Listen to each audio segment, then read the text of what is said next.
Quand tu as fait une rencontre, comment savoir que c'est l'homme de ta vie? Est-ce que c'est l'homme de ta vie? J'entends souvent cette question-là. Alors, si tu veux savoir, on se retrouve après le générique.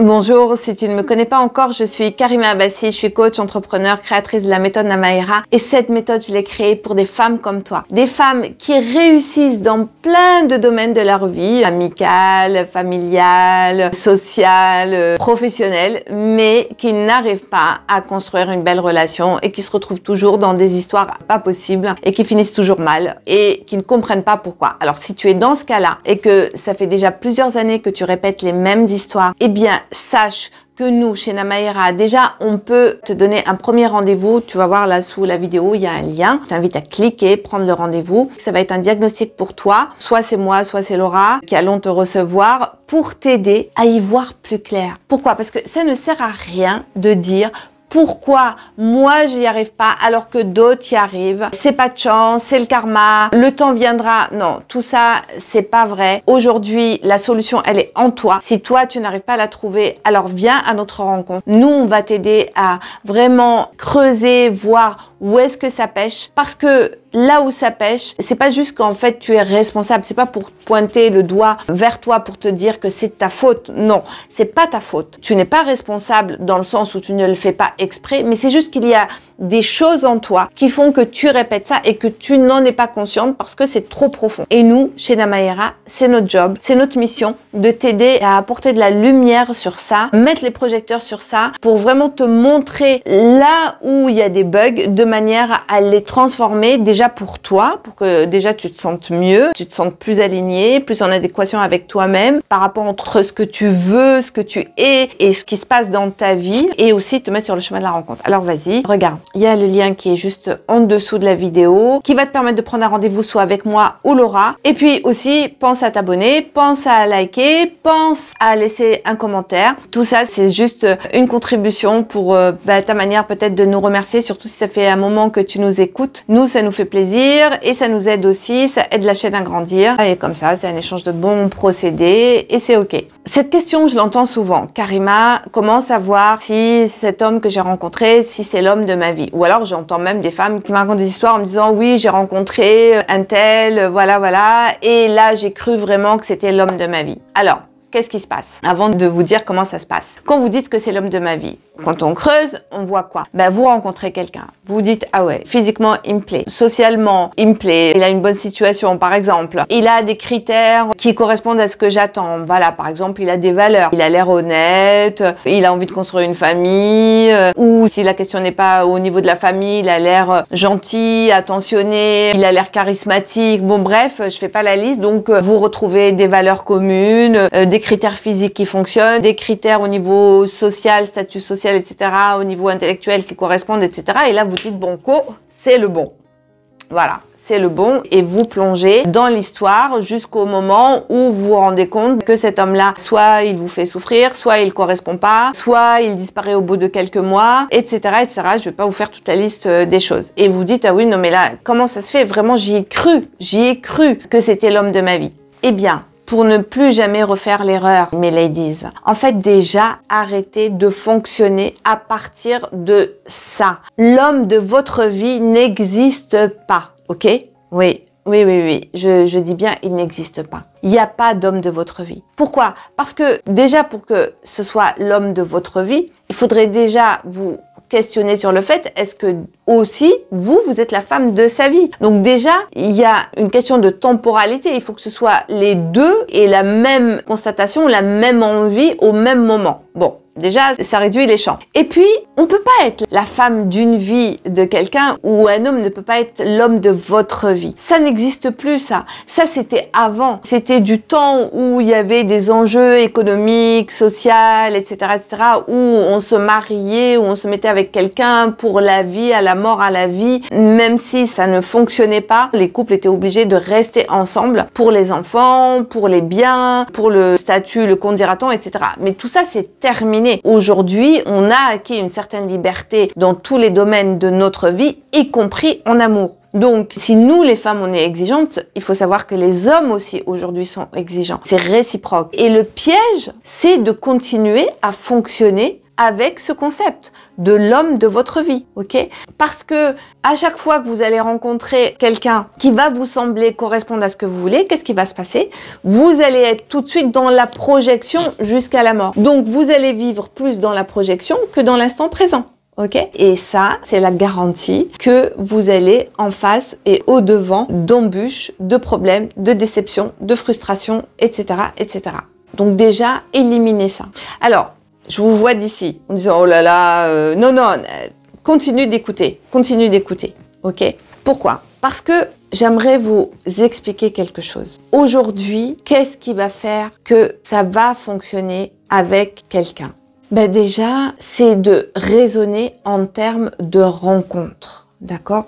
Qu'est-ce que c'est une rencontre? Parce qu'on parle de la rencontre, souvent, on pense à ce moment où « Ah, c'est toi, ah, c'est moi, bonjour, je m'appelle, tu t'appelles, tu fais quoi, nanana. » Ok, c'est le premier date. Non, la rencontre, elle est tout au long de la relation. Et c'est vraiment prendre ce terme-là dans toute sa globalité. Être avec quelqu'un, c'est être dans cette rencontre-là à tout instant, même si ça dure 10 ans. C'est-à-dire pendant 10 ans tous les jours, tu continues à être dans la rencontre de cette personne-là. Et c'est à partir de là que tu vas te donner une chance que ça fonctionne. Pourquoi? Parce que à partir du moment où tu n'es plus à la recherche de quelqu'un pour servir un besoin personnel ou un projet, par exemple, dire voilà, je veux rencontrer quelqu'un pour partager des bons moments, je veux rencontrer quelqu'un pour m'aider, pour me soutenir, pour m'épauler, je veux rencontrer quelqu'un parce que j'ai pas envie de finir seule, parce que j'ai envie de faire comme tout le monde, parce que j'ai envie de fonder une famille. Là, tu fonctionnes à partir de ton besoin et tu fonctionnes plus à partir de la rencontre. Et c'est là le problème en fait. Et c'est ça qui te fait penser que tu dois trouver cet homme-là qui serait l'homme de ta vie. Non mais non. D'abord, aujourd'hui, tu peux très bien rencontrer, vivre plusieurs histoires et de très belles histoires avec plusieurs hommes, pas en même temps bien sûr, et c'est possible, et pour autant ça veut pas dire que tu as raté ta vie, mais non, c'est juste que tu avances. Pourquoi? Parce qu'à partir du moment où tu es centré sur toi, où tu réfléchis et tu raisonnes et tu penses ta vie et tu fonctionnes à partir de la création, à partir de l'expansion, à partir de l'épanouissement, eh bien tout ce qui va rentrer dans ta vie va participer à ça. Et toi, tu as ton chemin, voilà, tu avances sur ton chemin et sur ton chemin, tu vas rencontrer un tel.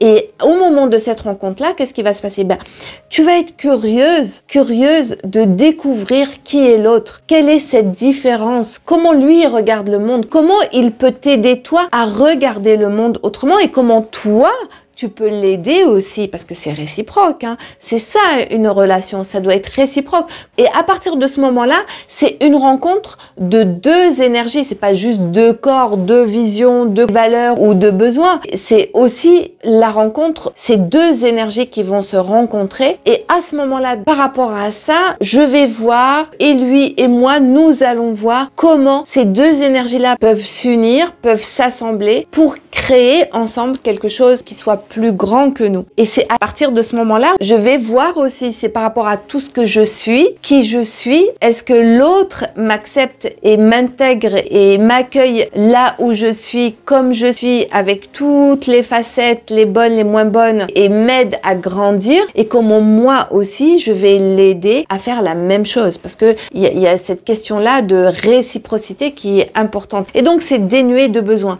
Bien sûr que, de toute manière, les besoins, c'est plus fort que nous, on en a toujours. Mais la question là à se poser, c'est dans cette rencontre-là, quelle contribution moi je peux être pour cet homme-là et quelle contribution cet homme peut être pour moi. Et à partir de là, comment nos énergies elles peuvent s'assembler et avancer ensemble. Eh bien, cet homme va être ton compagnon pendant un moment, pendant un temps. Et en fait, en vérité, on s'en fiche du temps que ça va durer. D'accord?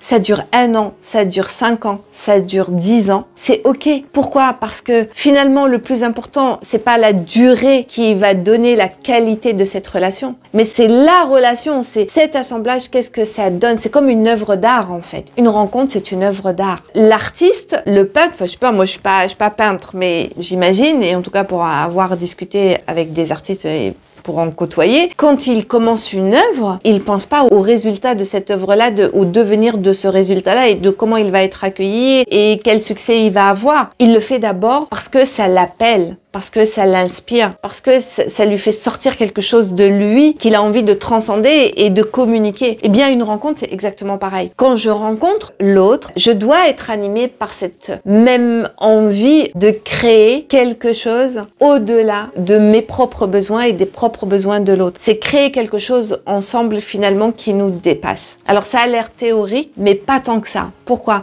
Parce que à partir du moment où toi, tu es aligné avec qui tu es, tes besoins, ce qui t'inspire dans la vie, tes propres projets, que tu te sens complète, eh bien, tu es capable d'ouvrir cet espace-là pour vivre cette rencontre-là de cette manière-là. Que tu aies 30 ans, 40, 50 ou 60, ça ne change pas les choses. Pourquoi? Parce que même si tu en as 30 aujourd'hui et que tu es plus dans une démarche de construire une famille, d'avoir des enfants, ben c'est exactement pareil. Parce que quand tu penses en termes d'œuvre d'art, voilà, quand je rencontre quelqu'un, quelle œuvre on va pouvoir créer ensemble, eh bien, ça en fait partie. Bien sûr, il y a ça aussi. Il y a le fait qu'on va se soutenir, qu'on va s'aimer, qu'on va partager des choses. C'est implicite en fait, mais c'est pas ce qu'on va mettre en premier. Ce qu'on met en premier, c'est cette œuvre dans la globalité, comment chacun de nous allons pouvoir nous intégrer dans cette œuvre-là et lui donner vie en fait. Et c'est là où ça devient magique. Donc, résumé, quand vous faites une rencontre, arrêtez de vous demander si l'homme de votre vie, c'est pas la bonne question. Posez-vous la question, cet homme,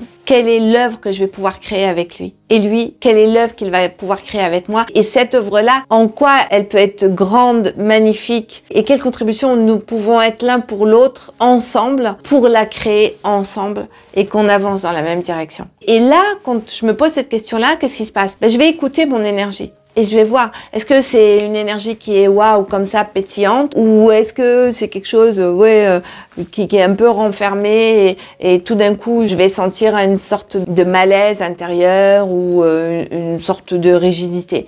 Ça, c'est le signe, c'est ton corps qui te parle, ton énergie, ta conscience, parce que ton corps, il sait en fait que t'es pas dans la bonne direction en fait. Donc, interdiction de se poser cette question-là, parce que ça n'existe pas. C'est un mirage et vous savez bien que les mirages, c'est un leurre de votre esprit. Et ça fausse toute votre perception, votre lucidité, votre capacité à voir, à constater et à vraiment choisir ce qui fonctionne pour vous. Voilà, j'en ai fini. Donc, comme d'habitude, pensez à me laisser vos commentaires, pensez à liker, à vous abonner aussi. Et puis, pense à prendre un rendez-vous grâce au lien qui est juste en dessous de la vidéo. Donc, c'est offert, c'est sans engagement et ça va te permettre peut-être aujourd'hui, parce que c'est ton jour de chance, de transformer évidemment le plomb en or. Et lors de ta vie, c'est cette œuvre-là que tu as envie de créer et que tu vas pouvoir créer si aujourd'hui tu te donnes vraiment les moyens de ça. C'est possible.